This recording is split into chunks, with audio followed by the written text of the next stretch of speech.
धूल उड़ती हुई नील के किनारे, हवा में बारूद की बू और आसमान पर काला धुआं। यही वो मंजिर जिसने सूडान के दारुल हुकूमत खर्तूम को राख के ढेर में बदल दिया। वो शहर जो कभी जिंदगी से भरा रहता था, अब सिर्फ टूटी इमारतों, जलती गाड़ियों और चीखते लोगों की गूंज बन चुका है। अप्रैल 2023 के बाद से सूडान की ज़मीन पर जो आग लगी वो सिर्फ बंदूकों की नहीं थी। वो आग लालच, गुरूर और इक़्तिदार की थी।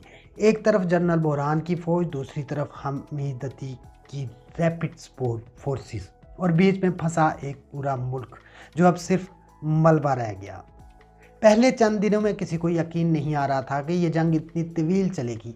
लोगों ने समझा शायद 2 दिन की लड़ाई है, शायद कोई मायदा हो जाए, लेकिन वो नहीं जानते थे कि इस बार मैदान में सिर्फ ताकत नहीं, अना भी है। आरएसएफ ने दारुल हुकूमत के बड़े हिस्से पर कब्जा कर लिया है। फौज ने हवाई हमले शुरू कर दिए, गलियां जंग का मैदान बन गई, घरों की छतों पर स्नाइपर्स बैठ के, अस्पताल टूट गए, डॉक्टर्स भाग गए। दिन गुजरते गए और खर्तूम खंडर बनने लगा। नील के किनारे जलती लाशें बहती रहीं। औरतें अपने बच्चों को कंधों पर उठाकर शहर से निकलने लगी। जो निकल सका वो खुश नसीब था, जो रह गया वो जिंदा लाश बन गया।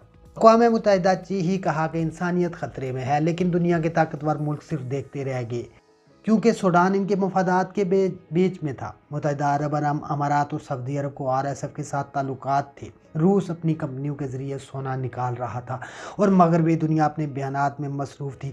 हर कोई अपनी जेब देख रहा था। कोई सूडान के ज़ख्म नहीं देख रहा था, कोई सूडान के मजलूमों का हाल नहीं देख रहा था।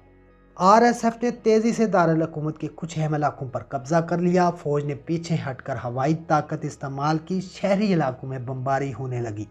अस्पतालों, स्कूलों और इबादत गाहों को निशाना बनाया गया। हज़ारों लाशें सड़कों पर पड़ी रहीं। हो खुराक ख़त्म, पानी नायाब और बिजली का नामो निशान मिट गया। फिर ये जंग खर्तूम तक महदूद नहीं रही, मुल्क के मगरबी इलाकों में भी लड़ाई फैल गई।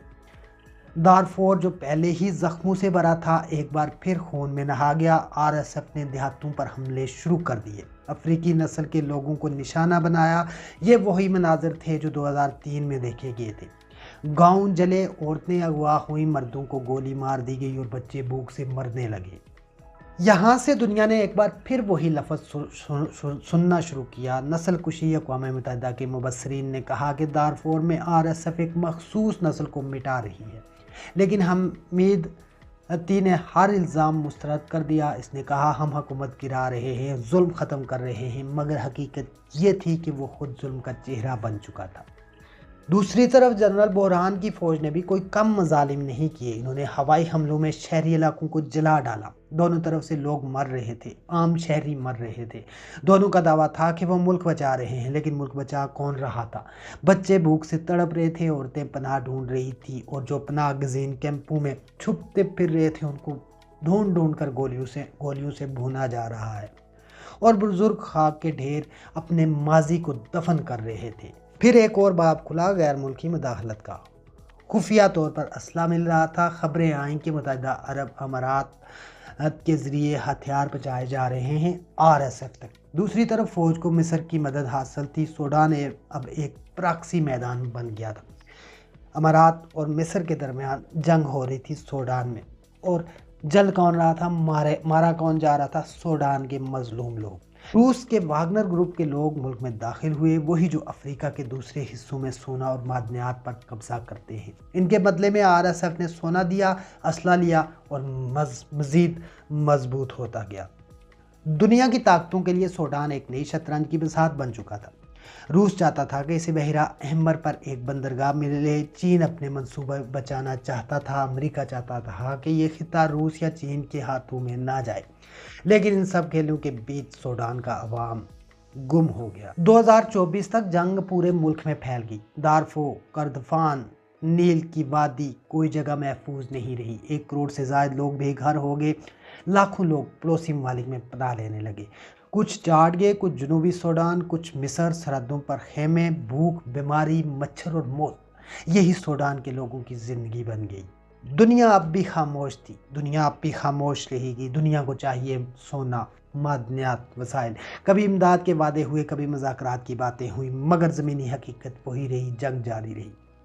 आरएसएफ के हाथों आम शहरी कत्ल होते रहे, फौजी कार्रवाइयों में पूरे गांव मिटते रहे, नील दरियाब सिर्फ खून की अक्कासी करता था।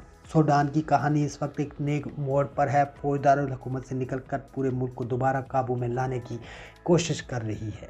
आरएसएफ अपनी सुल्तनत कायम कर रही है। हमीद दत्ती खुद को मुल्क का असल निजात दहिंदा कहता है और बुरहान कहता है कि वो मुल्क बचा रहा है, लेकिन हकीकत ये है कि दोनों में से कोई भी सूडान को नहीं बचा रहा।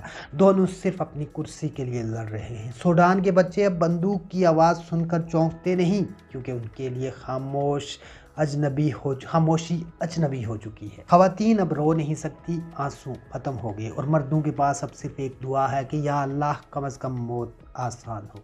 ये किस्त ख़त्म नहीं हुई, सिर्फ दुख का तसलसल है, क्योंकि सूडान की ज़मीन अब भी जल रही है और वो आग रुकने वाली नहीं। अगली वीडियो में मैं आपको बताऊंगा कि ये जंग कैसे अफ्रीका के दूसरे मुल्कों तक फैलने लगी। वीडियो अगर आपको पसंद आए तो चैनल को सब्सक्राइब कीजिएगा, लाइक और कमेंट करना ना भूलिएगा, क्योंकि मैं लाता हूँ वो जो सब छुपाते हैं। अगली वीडियो तक मुझे दीजिए इजाज़त। अल्लाह।